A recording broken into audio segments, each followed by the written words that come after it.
점수만 보잖아요. 근데 저는 거기에 맹점이 언제나 있다고 봐요. 점수를 볼 때 요 내용을 따져봐야 된다는 거예요. 왜냐면 자, 지난주에 여러 가지 이야기를 나눴는데요. 그때 못다한 이야기가 있습니다. 물경력의 유형을 쭉 뽑아봤더니 자기 스스로를 물경력이라고 체크하신 분들의 상황을 쭉 보니까 제가 5가지를 한번 뽑아봤습니다. 약 30% 정도가 성과가 부족하다. 근데 거기에도 이제 핵심적인 키워드는 숫자로 설명할 수 있는 성과가 없다. 이게 이제 가장 중요한 포인트라고 좀 볼 수 있을 것 같고요. 그 다음에 이제 나오는 것은 성과에 대한 불확실성입니다. 내 성과가 평균 이상인지 잘 모르겠다. 산업, 직무, 연차 이런 것들에 대해서 내가 KPI나 목표나 이런 건 있지만 비교를 했을 때 좀 어떤지 잘 모르겠다 생각을 하시는 분들도 많이 계신 것 같아요. 이 두 개 합치면은 53%입니다. 물경력으로 생각하시는 분들의 절반이 결국에는 성과에 대한 불확실성. 한 단계 더 내려가면 KPI 자체를 잘 모른다. KPI가 불분명하다라는 경우가 15.2%. 이거 이제 세 개를 다 합치면은 68%가 되는 거죠.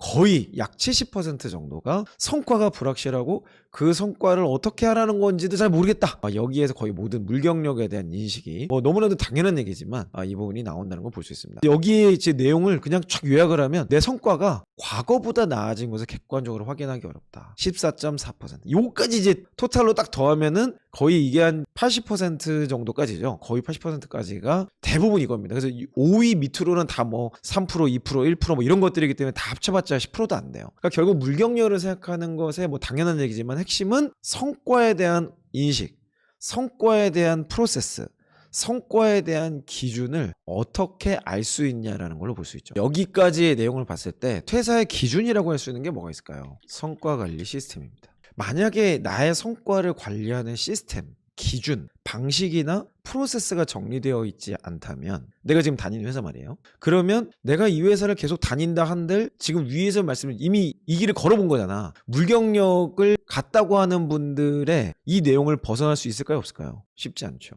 꼭 KPI가 아니더라도 나름의 성과 관리하는 프로세스나 기준이나 평가 방식이 있을 것 같아요. 그죠? 중소기업이라고 없는 게 아니에요. 그리고 대기업이라고 해서 이게 다 있는 것도 아닙니다. 회사의 어떤 기준, 운영 프로세스, 평가의 요소가 비교적 정확하거나 내지는 사실 이거를 정확하게 할 수 있는 회사는 많지 않을 거예요. 그러면 뭐예요? 이것들을 회사가 의지적으로 잡아가고 있냐가 중요한 겁니다. 간혹 가다가 제가 이제 봤던 회사들 중에 그런 회사들 많아요. 성과평가는 구시대 산물이다 뭐 이렇게 얘기하는 경우들이 있어요. 근데 그런 회사는 대부분 성과를 관리할 역량이 없거나 의지가 없는 거거든요. 그러니까 성과를 관리할 능력이나 의지가 없는 둘 다 문제죠. 의지가 없으면 결국 저 물경력이라는 것을 벗어나기 굉장히 어려울 확률이 높고 또 능력이 없다면 그건 더 큰 문제죠. 뭐 보통 의지가 없는 이유가 능력이 없기 때문인데 그 두 가지가 이렇게 막 교묘하게 이렇게 막 합리화가 되면서 마치 뭐 평가를 안 하는 것이 미래지향적인 것처럼 뭐 문화적으로는 그런 게 있을지도 모르겠어요. 근데 회사에서의 문화가 성장지향적인 문화가 사실은 가장 좋은 거죠. 왜냐하면 지금 여러분 시대가 어때요? 엄청난 변화죠. 지금 이 변화는요 너무너무 빠릅니다. 그래서 제가 생각하기에는 물경력이라는 내용을 봤을 때 일단 여러분들이 성과관리 시스템을 가지고 있는 회사를 찾아봐야 됩니다.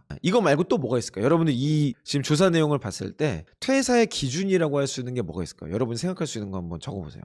평가 기준이 불투명한 기회는 고가를 정확히 알려주지 않습니다. 고가를 알려주지 않는다. 그렇지. 그게 불투명한 거죠. 시스템의 부재라는 것 안에 평가 기준이 없는 것도 있어요. 지금 SJ님 말이 너무 맞아. 평가 기준은 있어 나름. 근데 평가 결과를 피드백해주지 않아. 네, 그렇죠. 기업 리뷰 사이트 들어가가지고 점수만 보잖아요. 근데 저는 거기에 맹점이 언제나 있다고 봐요. 점수를 볼 때 요 내용을 따져봐야 된다는 거예요. 왜냐면 이걸 따져보지 않고 여러분이 그냥 이직을 하잖아요. 그럼 들어가서 어차피 이 어려움 때문에 튕겨나오게 돼 있습니다. 그럴 수밖에 없겠죠. 그러니까 평가 기준이 아예 부재하다 또는 그건 있지만 피드백해주지 않는다. 공기업 재직자 얘기했는데 제가 보기에는 공기업과 공공영역은 지금 굉장히 심각한 문제가 있습니다. 그러니까 경쟁력이 생길 수가 없어요. 제가 이렇게 이 모양 저 모양으로 이제 파악해본 걸로는 평가 시스템도 있어. 피드백도 해줘. 다 해줘요. 근데 그 내용에 아무도 동의를 못해. 평가 결과를 아무도 동의하지 않아. 이거는 이제 왜 하냐 하는 거지. 공공기관은 다 있어요. 나름 아주 정교한 기준도 있고 평가 시기도 딱 정해져 있어요. 그리고 평가 결과도 아주 정확하게 피드백해 줍니다. 근데 실제 피드백의 내용이 엉망진창이야. 공공 사이드에서도 일어나는 일이지만 공공 사이드가 아닌 곳에서도 저렇게 평가하는 경우가 있다. 최근에 OECD인가요? 한국의 경제 상황을 놓고 권고한 사항이 있습니다. 저는 뭐 제가 아주 오래전부터 주창했던 거였기 때문에 보자마자 너무 공감했죠. 뭐인지 아세요? 호봉제를 폐지하라였습니다. 호봉제가 지금 어느 쪽 제도인데 아직도 호봉제를 하고 있냐. 이게 황당하다고 지금 얘기를 하는 거예요. 회사 오래 다니는 사람이 진짜 일을 잘하는 사람이냐? 그 사람이 진짜 경력이 좋은 사람이냐? 성과를 내는 사람이냐? 그렇지 않다는 걸 우리 모두가 알고 있고 모두가 동의하고 있음에도 불구하고 제도가 안 바뀌어. 우리나라의 공공사에 대해서 일하시는 분의 일자리 퍼센테이지 따지면 어마어마할걸요? 그러니까 어마어마한 비율이 지금 관행에 따라서 아주 옛날 관행, 그것도 한 쌍팔년도에 있었던 그 관행을 지키느라고 어마어마하게 많은 사람들이 시스템들을 만들고 있어요. 직무급제를 만들면 뭐합니까?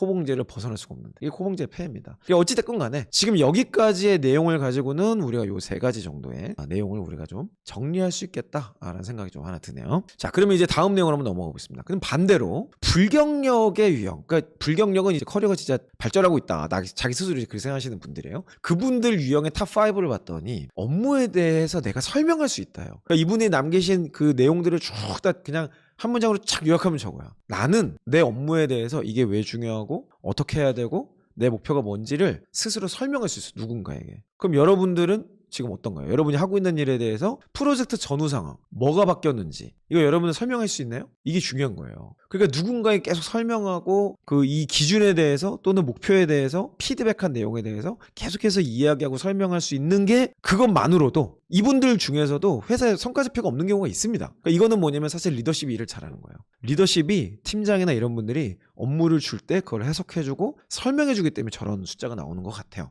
제가 이 숫자를 보면서 느끼는 거는. 자, 두 번째는 성과의 존재 유무입니다. 숫자로 설명할 수 있는 명확한 성과가 존재한다. 이게 있다는 거죠. 그러니까 아마 업무에 대한 이해가 알 수 있을 것 같아요. 그리고 KPI가 그래서 좀 명확하대요. 내 직무의 KPI가 무엇인지 알고 있고 설명하는 만 내용이 있다. 지금 1, 2, 3번이 거의 비슷한 내용이라고 볼 수 있겠죠. 그리고 성과에 대한 확실성, 내 성과가 평균 이상이다. 저도 이걸 어떻게 지금 파악하는지는 잘 모르겠어요. 근데 어찌됐건 나는 알고 있다. 자, 그리고 5번째가 성과의 개선이 되고 있다. 그래서 사실 이게 지금 다 일맥상통하죠. 뭔가 기준이 있다는 얘기야. 기준이 있다. 그래서 아까 이제 위에서 우리가 봤던 요 내용, 요 내용이 제가 보기에는 아주 정확한 퇴사의 기준이 될 수밖에 없겠다. 이렇게 말씀드릴 수 있겠습니다. 이게 뭐 오늘 너무나도 중요한 내용이라고 볼 수 있겠네요. 여러분들이 지금 다니는 회사에 평가 기준이 없다. 그리고 평가 결과를 피드백도 안 해주고 뭐 잘했으면 잘했다, 못했으면 못했다, 또는 잘한 건 이거고 못한 건 이거고, 못하는 건 이렇게 보완하고 뭐 이런 내용이 좀 있어야 되는데 이런 내용이 없으면 시간이 지난다고 바뀌지 않기 때문에, 또 시간이 지나서 바뀔 만한 회사들이 있긴 있어요. 대표라든지 경영진이 여기에 굉장히 관심을 갖고 무언가 진짜 해보려고 하는 회사, 그런 데라면 뭐 가능성은 좀 기다릴 수가 있겠지만 뭐 아무리 얘기해도 뭐 이런 거 뭐 관심도 없고 뭐 능력도 없어 보여, 그러면은 저는 그냥 빨리 퇴사를 준비하는 편이 좋다라고 말씀드리고 싶습니다.